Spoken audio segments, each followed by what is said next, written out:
Historie českého zločinu. Díl 197. Pozor, při zatýkání střílejí.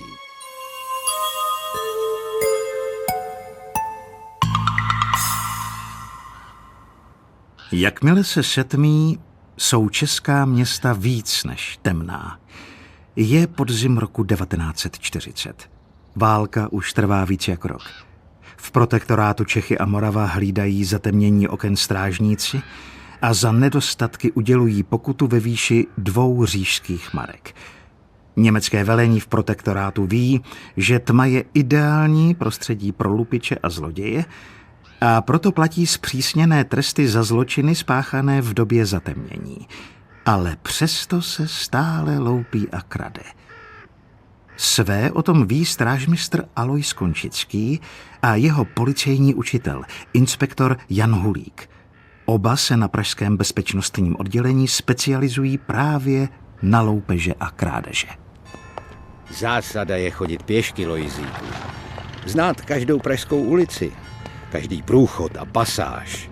Vědět, kde jsou byty zlodějů, překupníků a hlavně koukat se kolem sebe. Každá maličkost, co není jako vždycky, může být důležitá. Ale teď je tma jak v pytli, inspektore, tak toho moc neuvidíme. Prostě se občas zastav a poslouchej. Časem poznáš, co je a co není běžný městský šum. No jo, ale v tuhle chvíli se může krást na moc místech. Nemůžeme být všude, ale většinou je stejně chytíme. Za větší vloupačky při zatemnění dneska můžou vyfásnout i trest smrti.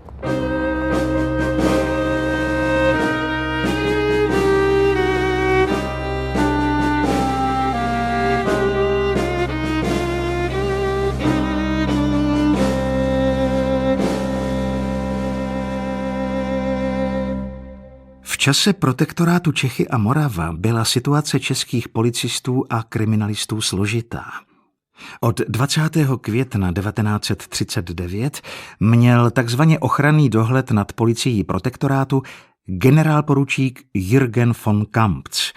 Původně chtěli Němci v protektorátu řídit všechny policejní a pořádkové útvary, ale pro komunikační bariéru při výslechu svědků a nedostatečnou znalost prostředí ponechali nakonec většinu případů místní policii a kriminálce. Německé straně se však museli hlásit a případně předat všechny těžké trestné činy. No jo, už jdu, jo. Když říkám, že hned, kdo je? Strážmistr Končický. Dobrý ráno, pane inspektore. Na Pankráci se stal nějaký malér. Musíme všichni na oddělení. Já běžím ještě ke komisaři Borkovcovi. Jo, a hezký 28. říjen. V noci uprchli z pankrátské věznice 2 největší bytoví zloději. 37letý Vilém Glekle a 33letý Oldřich Semerák. Byla to esa ve svém oboru a ještě loni řádili v Praze jako špičky lupičské tlupy. Pohotovost několika desítek policistů a četníků nebyla nic platná. Hlídky stovek policistů na důležitých místech v Praze a nejbližším okolí nic nepřinesly. Po uprchlých vězních jako by se slehla zem. Už budou mít slušný náskok. A jsou v civilu. Máme hlášenou krádež v oblečení z prádelní šňůry z jednoho dvorka nedaleko věznice. Majitelka říkala, že ještě nemohlo být suchý, aby se nám tak nastydli. Tak ale víme, co mají asi na sobě. 2 chlapy v mokrém oblečení. Už budou někde za Prahou. A určitě každej zvlášť. Jo, Vilém Glekle je extra třída. A Olda Semerák není o moc horší. Fotografie a popisy obou uprchlých vězňů dostaly všechny policejní stanice se zvláštním a důrazným upozorněním. Pozor, při zatýkání střílejí. Dalo se čekat, že Glekle a Semerák si už zbraně opatřili. Policisté vyslýchali pražskou galerku, ale všechno bylo marné. Zatím. Vstupte. Pane inspektore, vypadá to, že se nám ti 2 už objevili. Série vloupaček. Dvůr Králové, Jaroměř, Hradec Králové. První 2 místa jsou kasy. V Hradci pak obchod se zbraněmi. Fotky z míst činu nám z Hradce pošlou. Semerákův rukopis poznám na první pohled. Kasu páře vždycky stejně, z vrchu dolů a pak teprve do stran. Nejlepší by bylo tam zajet, ale příděly benzínu nám to nedovolí a vlakem je to nadlouho. Zavolám kolegům, kteří ohledávali místa činu. Fakt je, že si teď málo kdo troufne dělat větší vloupačky. Všichni drbani se bojí, že se dostanou do rukou německým policajtům. To je pak zlé. Ale Semerák a Glekle už to mají stejně spočítaný. Už jen za ten útěk z Pankráce. Vlastně nemají co ztratit.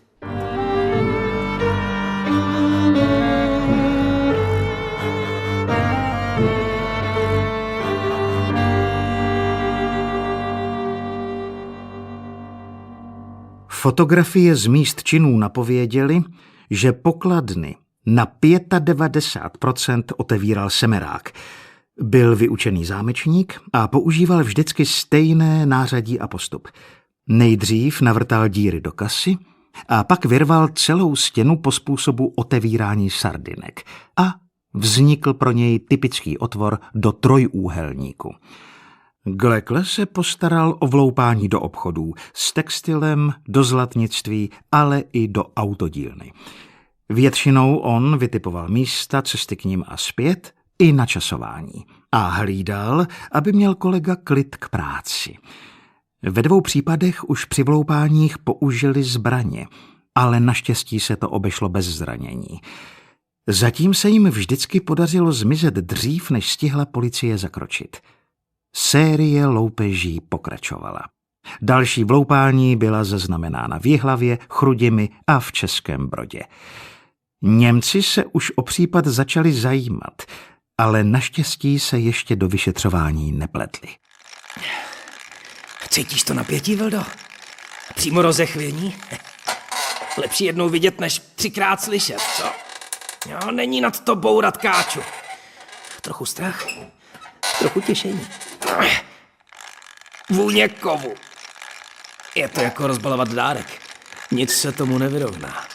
Maminka vždycky říkala, že to poctivý zámečnický řemeslo mi bude v životě hodně užitečný. No, a uvnitř?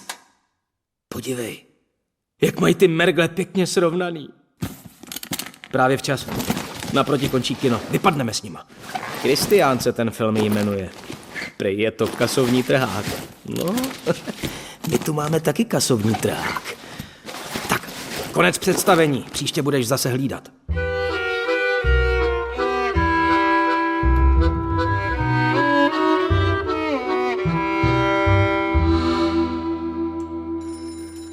To už jsou pořádný rány. Ti zmetci snad skrze ty pokladny vidí. Málo která z těch vyloupených obsahovala míň než 100 000. To není tak složitý. Obhlídne si firmu, odhadne, kolik zaměstnává lidí a pak stačí vědět, kdy se mají zaměstnancům vyplácet mzdy. A to zjistí v hospodě. Každý hostinský ví, že před výplatami je hospoda poloprázdná, ale po ní jde tržba nahoru. Obvykle den předtím se ve firmách sáčkují výplaty a nasáčkované peníze se uloží do pokladny. Není jen důležité umět pokladnu otevřít, ale vytipovat si tu správnou. Jak to počítám, přišli si těmi loupežemi už víc než na 500 000. Jako by jim to nestačilo. To máš tak, Lojzíku. Tahle sorta lidí už jinak žít neumí. Loupeže pro ně nejsou jen zdroj peněz, ale něco jako sport. Je to droga. Způsob, jak si dokázat, že něco umím. A oni to, bohužel pro nás a pro ty okradený, opravdu umějí. Žádné otisky prstů, žádné stopy, jen způsob provedení ukazuje na ně. Ale každý někdy udělá chybu, ne? Doufejme. Kriminalisté v Bartolomějské každou hlášenou loupež za poslední 2 měsíce označili na mapě barevnou značkou a datem provedení. Vypadalo to, jako by spojnice značek tvořila velký otazník. Scházela jen ta tečka. A ta byla přesně v místě, kde ležela Praha. Inspektor Hulík se strážmistrem Končickým tušili, že brzy mohou dvojici úspěšných lupičů očekávat zpátky v hlavním městě. Tím spíš, že z galerky měli informaci, že Vilém Glekle má někde v Praze holku. Uplynuly 2 týdny. Žádná větší loupež. Další týden hlídkování na ulicích. Pořád nic. Třeba vůbec nejsou v Praze. Spíš se někam zašili a čekají na vhodnou příležitost. No, co jsme si říkali, Lojzíku? Chodit po ulicích a dívat se kolem sebe. Ve dne v noci. Oni dělají to též. Rozhlížejí se, hledají a pozorují. Ale jejich fotky mají všechny služebny. Vždyť je to pro ně risk. To je, ale vědí, že po půl roce už se na služebnách pověsily jiný fotky jiných výtečníků. Prostě se na ně trochu pozapomnělo. Vždyť i my měli mezi tím pár desítek jiných případů. Podívejte, inspektore, támhle na toho voháknutýho tlustýho chlápka s foťákem.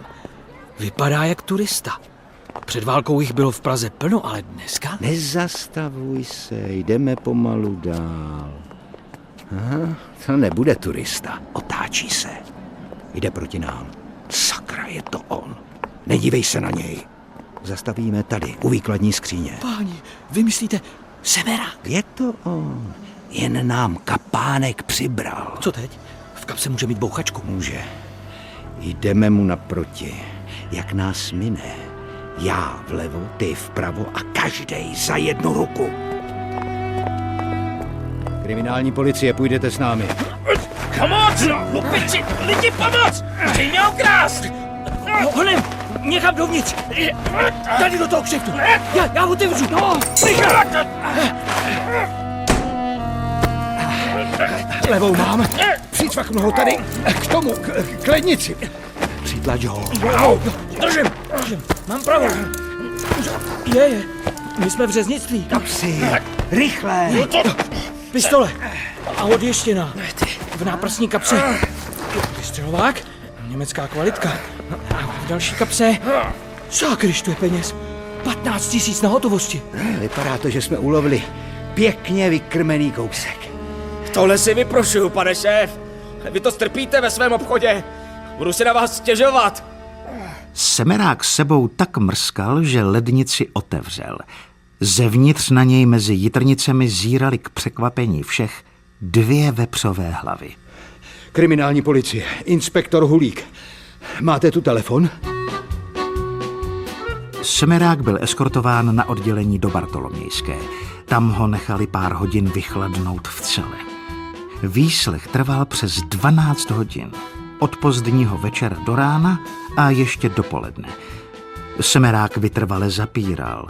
Prokázal se falešnými doklady na jméno Hugo Koníček, ale nebylo mu to nic platné. Jeho otisky prstů souhlasily s těmi v policejní databázi. Tak pochopil, že hrát si na Koníčka smysl nemá. Pak dlouho vytrvale mlčel. Po 6 hodinách chtěl pauzu, ale neuspěl. Změnil taktiku a přiznal 1 loupež. Pak 2. Vilém Glekle neznám. Teda, takhle možná od vidění. Z kriminálu. Ale jinak ne. Jo, on utek. Tak o tom nic nevím. Nevím, kam by mohl jít. Říkám vám, že ho neznám. 10. hodina výslechu.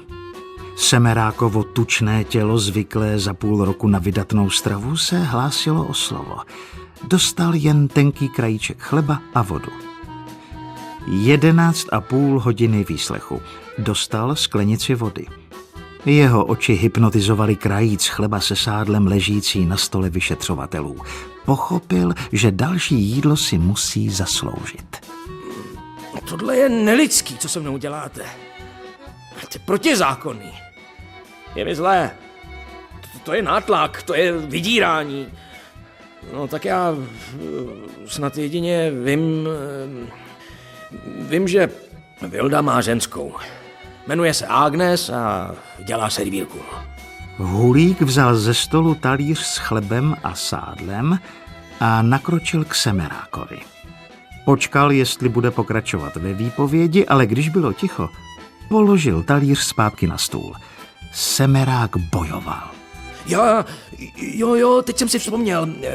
Agnes dělá na Starém Městě. V kavárně Jarov.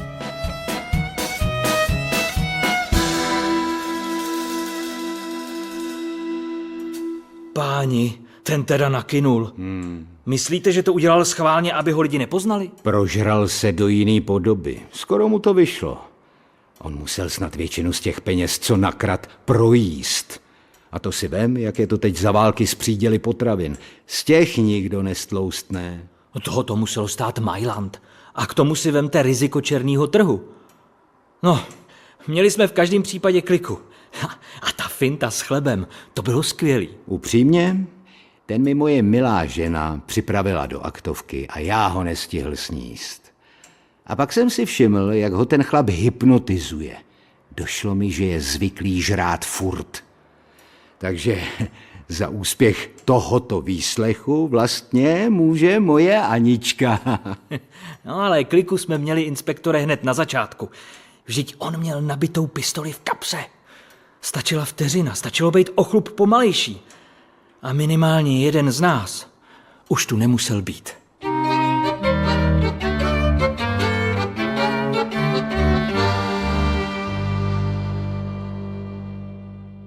Anežka Jiroušková, zvaná Agnes, byla skutečně milou hledaného Viléma Glekleho. Je pravděpodobné, že za ní dochází i do jejího bytu. Ten se nalézal v malé vile ve Vysočanech v ulici Na Krocínce. Kriminalisté odhadovali, že Glekle už ví o Semerákově zatčení, tak bude velmi opatrný. Jestli spoléhal na to, že parťák nic neprozradil, zůstane v Praze. Jestli mu nevěří, tak raději odjede mimo město. Kontroly byly proto i na nádražích a na hlavních výpadovkách z Prahy. Zapojili se i Němci organizovaní upořádkové policie, takzvané ORPO, čili Ordnungspolizei. Loupeže většího rázu byly přece jenom vnímány i jako útok proti říši. Servírku Anežku zvanou Agnes začali nepřetržitě sledovat čeští detektivové, ale Glekleho ani nezahlédli. Mohl se schovávat v bytě. Rozhodli se, že se pokusí ho vylákat ven, tedy pokud v bytě bude. Akce byla naplánována na pozdní večerní hodiny. Glekle se možná bude chtít prostřílet a proto čím méně lidí bude na ulicích, tím lépe.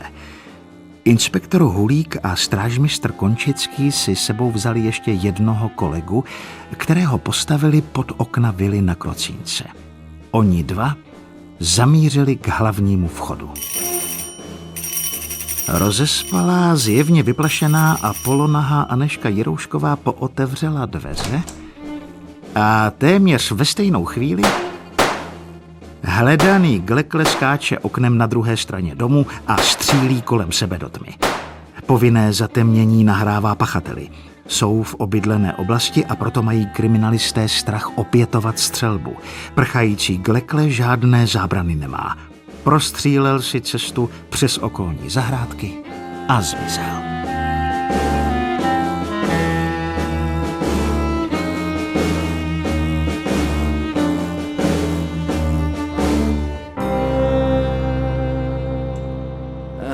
Tak to jsme Lojzíku zvorali. Teda odpovědnost nesu samozřejmě já, podcenil jsem to.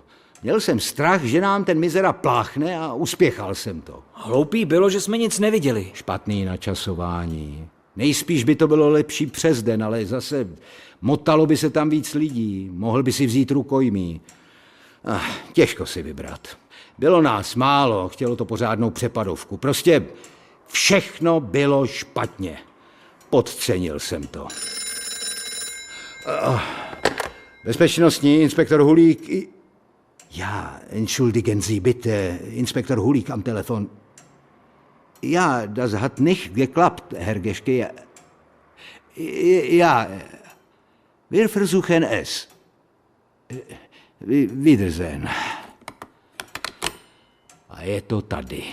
Vládní rada Hans Ulrich Geschke. Už o tom vědí i na gestapu. Mají pocit, že jsme absolutně neschopní a potřebujeme dohled říše. Fakt je, že jsme se tentokrát nepředvedli. A co bude dál? Vezmou nám ten případ? Máme týden na to, abychom toho chlapa chytili. Jestli se nám to nepovede, převezme si to gestapo.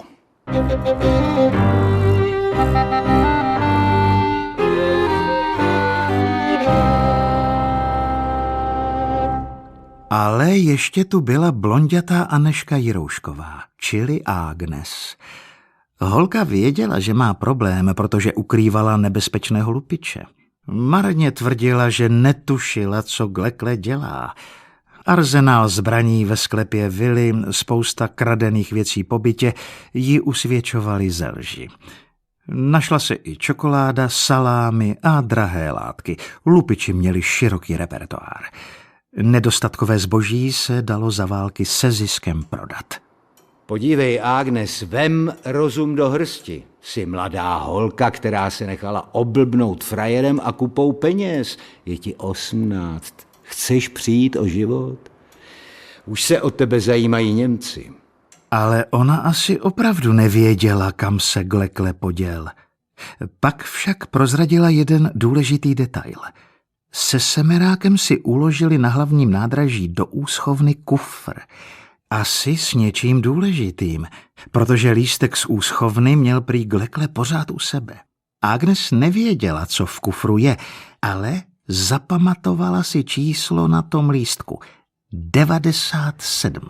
Myslíte, inspektore, že to riskne a bude si ho chtít v centru Prahy vyzvednout? Nebo si pro něj někoho pošle. Už máme v úschovně člověka. Ale to nestačí. Glekle je schopný začít střílet, jak tenkrát ve Vysočanech. A když si pro kufr pošle někoho jiného, inspektore? Bude tam spousta kolegů v civilu. Kromě nás dvou, Lojzíku. My dva si vezmeme uniformu. No, to snad...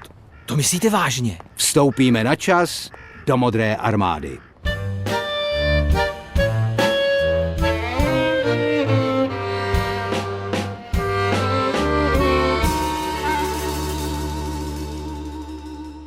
Inspektor Hulík a strážmistr Končický oblékli uniformy železničních zřízenců a maskovali se parukami a falešnými knírky. Občas se objevili u výdejního pultu, aby podali cestujícím kufry. Všichni skuteční zaměstnanci úschovny zavazadel byli seznámeni se situací. Glekleho fotografie visela uvnitř výdejny. Jakmile se dostaví kdokoliv s číslem lístku 97, znamená to začátek akce. Tak si to zopakujeme. Varianta A přijde sám. Vy půjdete pro kufr, dáte si trochu na čas a já vyjdu postranním vchodem a dám signál našim lidem v hale. V momentě, kdy se objevíte u přepážky s kufrem a podáte mu ho, přiskočí zezadu kolegové a sevřou ho mezi sebe. Hlavně držet za obě ruce. Ano. Je jasné, že bude mít u sebe nabitou zbraň. Nesmí stihnout pro ní sáhnout. Nemůžeme si dovolit střelbu v hale plné lidí. Varianta B. S lístkem přijde někdo jiný. Toho necháme odejít s kufrem a začne sledování. Obsah kufru s číslem 97 kriminalisté samozřejmě zkontrolovali. Objevili v něm kromě úhledně složeného oblečení 200 000 protektorátních korun, téměř 50 000 říšských marek, falešný pas na jméno Václav Glaube a 2 pistole s náboji. 2 dny a 2 noci se nedělo nic. Třetí den, brzy ráno, přistoupil k přepážce úschovny vysoký muž v klobouku. Další, prosím, váš lístek, pane. Ano, 97. Děkuji. Hned to bude, pane. Číslo 97. Tak, tady, pane. Opatrně. Je to krásný kufr. Tak, prosím. Když inspektor Hulík podával kufr Gleklemu, chytil ho pevně za ruku. Ve stejnou chvíli se na něj zezadu natlačili 2 další policisté v civilu a sevřeli ho tak silně, že se nemohl pohnout. Strážmistr Končický mu navlékl náramky a pak vytáhl z kapsy jeho kabátu odjištěný revolver. Vše proběhlo rychle a v tichosti, a tak si v nádražní hale nikdo nevšiml, že byl právě zatčen nejhledanější zločinec protektorátní Prahy. Tady, pane komisaři, už je to v novinách. Před německým zemským soudem v Praze byl dnes zahájen proces proti 2 těžkým zločincům. Je to pořádně dlouhý. Jen seznam jejich loupeží, krádeží a dalších trestných činů. To jsou 2 stránky. Stihli toho docela dost. Za posledního půl roku spáchal Glekle 10 těžkých krádeží, Semerák 8. A tady na konci. Podle nařízení proti škůdcům národa odsuzují se Glekle 3krát a Semerák 2krát k trestu smrti. Znásobení trestu smrti je symbolické. Bylo to vyjádření závažnosti činů, navíc spáchaných v čase zatemnění. Rozsudek byl vykonán 28. listopadu 1941.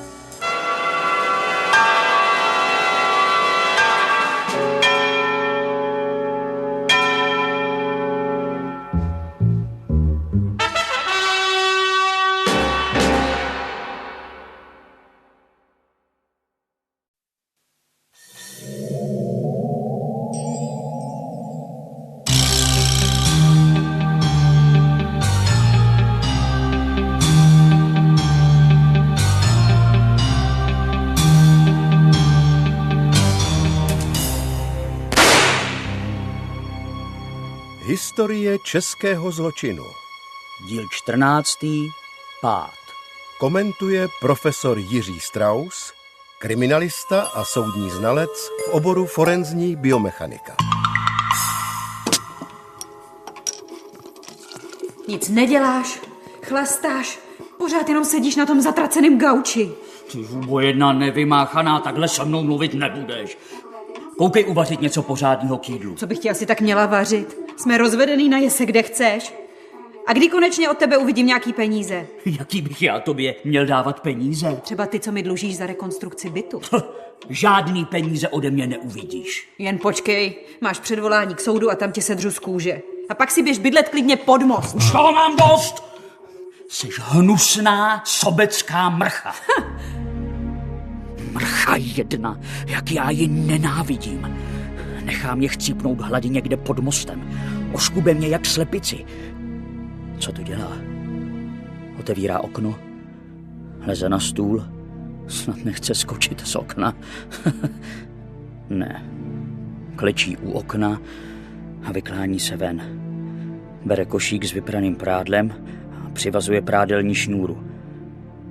Stačilo by jen málo. Jen ji trochu šťouchnout a byl by klid. Nešťastná náhoda. Nikdo by přece nemohl nic dokázat. Za svoji praxi jsem prováděl velké množství znaleckých posudků v oboru forenzní biomechanika. Velké množství se zabývá pádem z výšky. To jsou často případy pokusu o vraždu, nebo jsou to případy pádu z okna, náhodných vypadnutí. Tak v případě těch násilných trestných činů to má podobný pohybový vzorec. A je zajímavé, že ve většině případů vyhazuje muž ženu. Málo kdy se stane, že by žena vyhodila muže, partnera z okna. Ona klečí u parapetu. Pořád se vyklání z okna. Teď se ještě víc nahnula. Jen přepadnout a všechny problémy by byly pryč. Nikdo mi přece nemůže dokázat, že se šmrcha. Neměla jsi mi dělat ze života peklo! Říkala jsi to. Záchranná služba, dobrý den. Pád z okna? A z jaké výšky?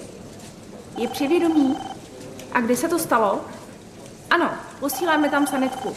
Počkejte prosím na místě.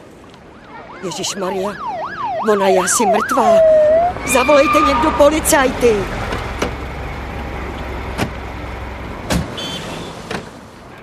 Postižená je Natálie Benešová, věk 40 let. Vypadla z okna. Odhaduju to tak na 20 metrů. Lékař konstatoval smrt hned po příjezdu na místo. Dotyčná utrpěla mnohočetná zranění hlavy, hrudníku a vnitřních orgánů. Zajistěte stopy. Vyfoťte polohu těla. Informovali jste příbuzné? Viděl někdo ten pád? Jo, je tu sousedka, která zavolala záchrannou službu a bývalý manžel zemřelé, Josef Beneš. Vyslechneme je a snad se dozvíme něco víc. Byla jsem doma, když se to stalo. Slyšela jsem výkřik a viděla jsem ji padat. Hned jsem vyběhla ven a zavolala záchranku. Seděl jsem v kuchyni u stolu. Natálie, moje bývalá žena, ona věšela prádelní šňůru do okna. Vykláněla se ven a najednou jsem slyšel výkřik a viděl už jen, jak padá z okna. Musela uklouznout. Nestačil jsem jí nějak pomoct. A co se dělo pak, pane Beneši? Já byl jsem úplně v šoku. Běžel jsem nejdřív k oknu a když jsem se podíval dolů, Natálie ležela na zemi a nehýbala se. Pak jsem se běhl po schodech ven na ulici. K tragické události došlo v neděli 26. listopadu v roce 2000. Zajímavé pro vyšetřování bylo, že 2 dny před tou tragickou událostí přišlo panu Benešovi, tedy manželovi té zesnulé, předvolání k soudu v případě nějakého občanskoprávního vyrovnání. Oni ti manželé byli rozvedeni, žili ve společném bytě, manželka investovala velké finance do úprav toho společného bydlení na rozdělení bytu a manžel se na té finanční zátěži nepodílel. Manželce se to prostě nelíbilo a začala vymáhat dluh a obrátila se na soud. Zjistili jsme, že Josef Beneš v pátek obdržel předvolání k soudu kvůli finančním sporům s bývalou ženou. Která v neděli vypadne z okna. To je ale náhoda, co? Jo. Musíme zjistit víc od sousedů. A jestli si ještě někdo něčeho nevšiml. Bydlíte ve stejném domě. Znala jste se s paní Benešovou? Ani ne, spíš jen tak od vidění. Ale byla to chudák ženská. Jak to myslíte? S tím svým mužem si vytrpěla.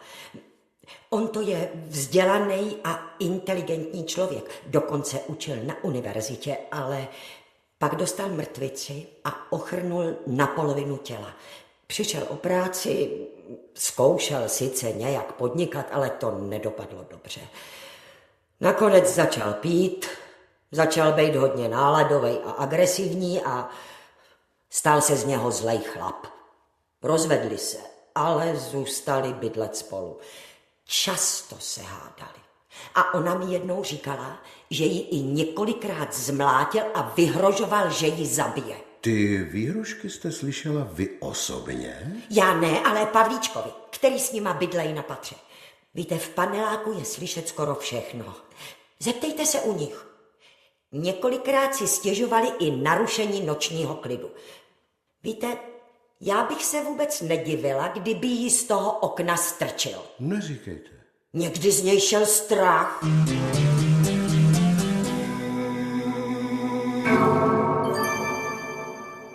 S přihlédnutím k tomu, že Josef Beneš podle svědeckých výpovědí často vyhrožoval své bývalé manželce zabitím, tak bylo nutno provést další šetření a v té souvislosti jsem vypracoval znalecký posudek z oboru forenzní biomechanika. Forenzní biomechanika je nový obor, je to forenzní věda, která zkoumá mechanické chování živých organismů a to slůvko forenzní znamená, že se využívá poznatků biomechaniky pro soudní řízení. Pane Beneši, můžete nám popsat situaci, jaká předcházela tomu, než vaše žena vypadla z okna? No, seděl jsem u stolu v kuchyni, manželka klečela na stole u otevřeného okna, tady, a uvazovala prádelní šňůru. Chtěla totiž prádlo pověsit, ale šňůra se jí přetrhla. Pak jsem uslyšel výkřik a viděl už jen nohy, jak přepadávají přes parapet. Vůbec netuším, jak se to mohlo stát. Byla vždycky tak opatrná. A jak daleko jste byl od postižené ve chvíli, kdy přepadla přes parapet okna? Asi 3 metry. Proč? Proč to vlastně chcete vědět? No, jen musíme prověřit všechna fakta. Tehdy se prověřovaly 3 verze. Jednak to byla varianta nešťastné náhody, například pád v důsledku ztráty vědomí. Nebo se mohlo jednat o sebevraždu, že by poškozená aktivně vyskočila z okna, anebo přicházela v úvahu 3. varianta, a to je působení vnější síly druhé osoby. Tedy mohli bychom říct, že se jednalo o vraždu.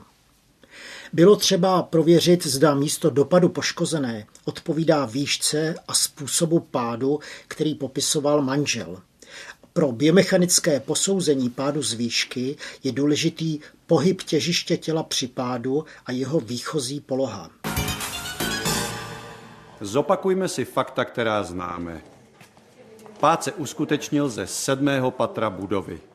Vzhledem ke konstrukci panelového domu se jedná fakticky o 9. podlaží domu. Délka pádu byla přesně 23,7 metru. Postižená měří 160 cm a váží 55 kg. Tělo bylo nalezeno po dopadu v poloze na zádech a vzdálenost hlavy od svislice pádu byla 1,9 metru.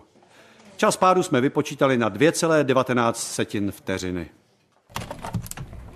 Pane Beneši, můžete nám prosím názorně předvést, v jaké pozici byla paní Benešová těsně předtím, než vypadla z okna?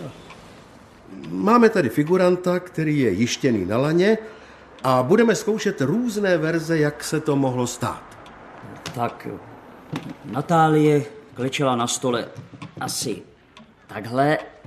Ruce měla natažené před sebe a vázala prádelní šňůru v okně. Já jsem seděl tady v kuchyni u stolu. Potřebujeme teď co nejpřesněji polohu zrekonstruovat, tak jdeme na to. Jirko, jsi přivázaný? Jo, už jsem. Podle výpovědi svědka Josefa Beneše byla poloha těla poškozené v okamžiku vázání provazu v kleče, set na patách. Jo, takhle? Jo, berce byly položeny na stole před oknem, špičkami byla zapřena za okraj stolu. Jo. Klekni si, prosím tě, do stejné pozice. Ale že se jich tady sešlo policajtů. Jsou jak mravenci. Blbnou tady takhle už celé odpoledne. A nic netušej. A jak by taky mohli. Jedinej já vím, jak se tvářila ta mrcha, když jsem jí strčil. A co měla ve očích. Na to nikdy nezapomenu. Pane Beneši, klečí ve správné poloze? Myslím, že ano. Víte, manželka měla nízký tlak a často se jí motala hlava. Mohly na ní třeba přijít mdloby a vypadla z okna nešťastnou náhodou. Ano, pane Beneši, všechny varianty vyzkoušíme. Teď a tady. Jirko, ano? Teď se ještě víc nahni a zkus přepadnout. Jo. No, ale to taky nejde. Na místě činu byl proveden vyšetřovací pokus s figurantem. Figurantem byl hasič, dobrovolník. Umístili jsme ho do té podezřelé situace tak, jak obviněný uváděl, že ta poškozená klečela na okně. Hasič byl jištěný lany o patro výš, aby byl včas zachycen a variovali jsme různé způsoby pádu. Výsledkem bylo, že jsme zjistili, že poškozená nemohla vypadnout v žádném případě nešťastnou náhodou. Podle polohy poškozené na místě činu a podle dalších geometrických parametrů, jako je třeba výška pádu, jsem vypočítal teoretickou rychlost pádu těla, jakou musela padat poškozená, a tento biomechanický parametr neodpovídal variantě spontánního pádu. Ten, kdo letí, už s tím v podstatě nic neudělá a dopadne do determinované vzdálenosti. Pane Beneši, podle biomechanického posudku nešťastná náhoda nepřichází v žádném případě v úvahu. Dotyčná by musela padat skoro 75 metrů a ne 24 metrů, jak bylo v tomto případě, aby dopadla do místa a pozice, ve které byla nalezena. A co když skočila schválně? Mohla to být sebevražda. Tak zkusíme sebevražedný pokus. Jirko, ano? Teď zkus ze stejné pozice vyskočit. Vy máte teda nápady. A jak mám z kleku přeskočit rám a parapet okna? Druhá varianta uvažovala aktivní skok poškozené. Podle podkladů, které jsem měl k dispozici, jsem spočítal, že tělo se nemohlo pohybovat tím způsobem aktivního odrazu. Tělo by dopadlo do jiné vzdálenosti, než bylo zjištěno. Tedy bylo možné variantu sebevraždy aktivního skoku vyloučit. a nakonec ten vyšetřovací pokus i tuto verzi prověřil. Pane Beneši, když vaše bývalá žena vypadla z okna, byl v bytě ještě kromě vás někdo jiný? Ne, nebyl, jen já a Natálie. Víte, rekonstrukce pádu i biomechanický posudek prokázali, že vaše bývalá žena nemohla vypadnout z okna nešťastnou náhodou a ani to nebyla sebevražda. No, proč mi to říkáte? To si myslíte, že jsem ji jako strčil? Proč bych to dělal? Navíc jsem mrzák po mrtvici, ani bych toho nebyl schopnej. Sousedi vypověděli, že jste měli dlouhodobé spory. Často jste se hádali. No tak občas jsme se hádali, kdo taky ne, že jo. Byli jsme rozvedení a bydleli ve společném bytě. Taky byste si po čase lezli na nervy, to mi věřte. V pátek vám, jak jsme zjistili, přišlo předvolání k soudu k občanskoprávnímu finančnímu vyrovnání. Vaše bývalá žena, která iniciovala toto soudní jednání, v neděli čistě náhodou vypadne z okna. To nemluví ve váš prospěch a vy to moc dobře víte. Natálie byla pěkná megera. Já jsem jí obětoval celý svůj život a ona na mě kašlala. A co je teď ze mě? Mrzák, který nemá ani práci. Ale nezabil jsem jí. Jak bych taky mohl? Vždyť se na mě podívejte. Sotva se vleču o holi, po mrtvici jsem částečně ochrnul.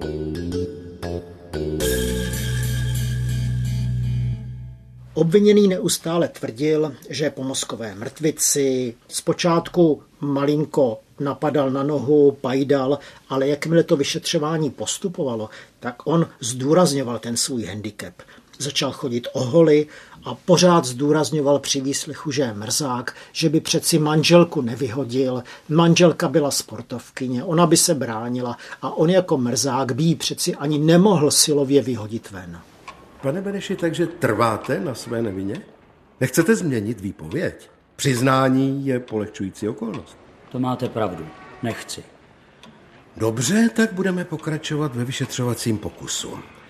Tentokrát s použitím síly další osoby. Jasně.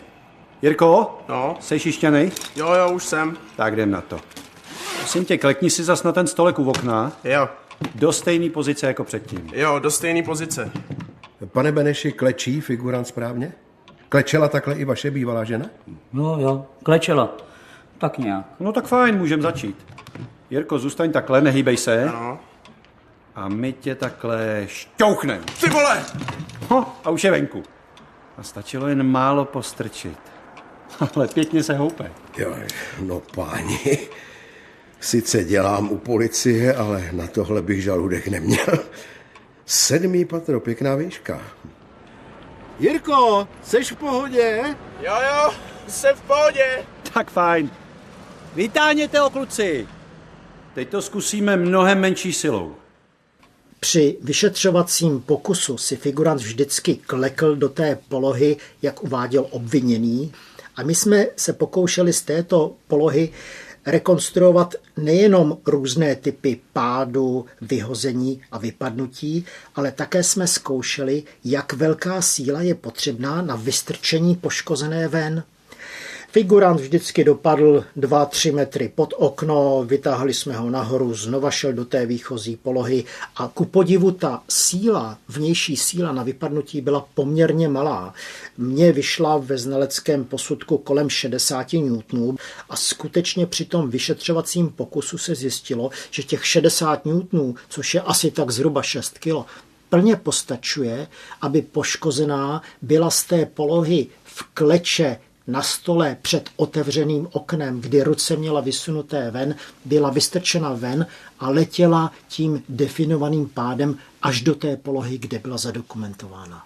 Tento experiment byl významný i z toho důvodu, že na vystrčení poškozené stačil tlak jedné ruky. A to bylo v rozporu s tím, co uváděl obviněný. On jako ten mrzák, ten handicapovaný člověk, by přeci tu manželku ani nemohl vyhodit, ale zjistilo se, že opravdu ta síla byla velmi malá, takže on to mohl zcela bez problémů provést. Pane Beneši, celý znalecký posudek hovoří ve váš neprospěch. Nechcete ještě změnit svoji výpověď? Nic jsem neudělal. Poškozená musela padat z budovy zády ve směru pádu. což je jinak, než jste vypověděl. Vnější síla, která na ní působila, musela působit do těžiště nebo mírně nad těžiště. A jednoduše přímo do zadku. Místo dopadu odpovídá výšce pádu jen v případě, že poškozená byla vystrčena nebo vyhozena ze 7. patra budovy působením vnější síly jiné osoby.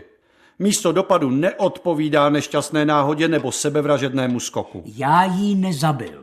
Variantu aktivního sebevražedného skoku nebo spontánního pádu vylučuje také velikost okna budovy a výška postižené. Z tohoto okna nemohla samovolně... Nemůžou mi přece nic dokázat. Neodsoudí mě přece jen kvůli nějakému profesurkovi, který to tak spočítal. To přece není žádný důkaz. Jenom mě chtějí znervoznit a donutit k přiznání. Neměl jsem jinou možnost. Kdybych to neudělal teď, už chcípám někde pod mostem. Tak to vypadá, že se nám pan Beneš nepřizná. No jo, už to tak bude. Ale biomechanický posudek na zatčení a odsouzení pachatele stačí. Ale dobrý den, pánové. Tak už víte, jak se to stalo. Dobrý den. Bohužel je nám líto, paní, ale nemůžeme s vámi mluvit o průběhu vyšetřování. Ne, to je škoda. Takovou podívanou jste nám tady požádali. Celý odpoledne se tu houpal chlap na laně v okně a padá vzhůru nohama. To víte, všichni jsme strašně zvědaví, na co jste přišli. Je nám líto, to bohužel nejde. Ale určitě nám povíte, jestli je pan Beneš momentálně doma. Asi před půl hodinou se vracel, tak by měl být. No tak vám moc děkujem.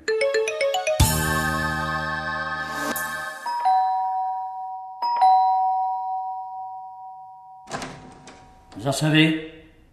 Co ještě chcete? Pane Beneši, zatýkáme vás pro podezření z vraždy Natálie Benešové. Půjdete s námi. To přeci nemůžete. Nic jsem neudělal. Pachatel byl podroben polygrafickému vyšetření a bylo prokázáno, že na otázky, zda došlo ke kontaktu v okamžiku vypadnutí jeho bývalé ženy z okna, odpovídal nestandardně. Měl nestandardní kritické projevy. Výsledky polygrafického vyšetření jenom podpořily ten závěr biomechanického zkoumání a přispělo to vlastně k jeho odsouzení. Abych upřesnil, co toto polygrafické vyšetření je, tak to je vyšetření, které snímá fyziologické reakce formou kožního odporu, dechové frekvence, tepové frekvence a krevního tlaku a navíc ještě snímá napětí na hlasivkách. A v tom komplexu vyšetření lze prokázat, zda dotyčný vyšetřovaný mluví pravdu, nebo zda se něčeho obává, že má z něčeho strach, že něco skrývá. A tady v tom případě bylo jednoznačně prokázáno, že on musel být ve fyzickém kontaktu s tou poškozenou, když padala ven z okna. Výsledný rozsudek, který jednak zohlednil posudek z oboru forenzní biomechaniky a polygrafické vyšetření, byl takový, že pachatel byl odsouzen na 10 let.